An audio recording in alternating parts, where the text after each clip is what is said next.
presented by KRS Music। सपना में आती है पंडित के बेटी सपना में लाल बाबू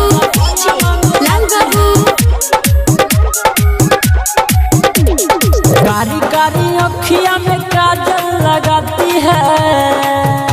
सपना में आती है कारी कारी अखियां में काजल लगाती है। पंडित जी के बेटी सपना में आती है। गोरे गोरे मुखड़ा से जादू चलाती है। पंडित जी के बेटी सपना में आती है। कारी कारी अखियां में काजल लगाती है। पंडित जी के बेटी सपना में आती है। सपना में आती है। पंडित जी के बेटी लाल बाबू सपना में लाल बाबू सपना में आती है। चश्मा लगाती है मार्केट में जाती है। सारा रे लोई कन के मुंडो सनकाती है। सपना में आती है। चश्मा लगाती है मार्केट में जाती है।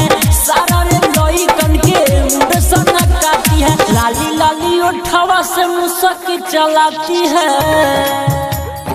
लाती है लाली लाली उठावा से मुसकी चलाती है। पंडित जी के बेटी सपना में आती है। गोरे गोरे मुखड़ा से जादू चलाती है।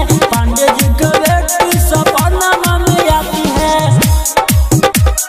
पंडित जी के बेटी सपना में आती है। सपना में आती है।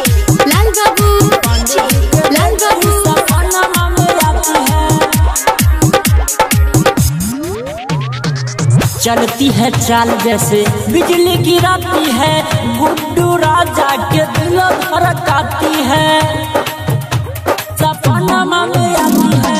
चलती है चाल जैसे बिजली गिराती है।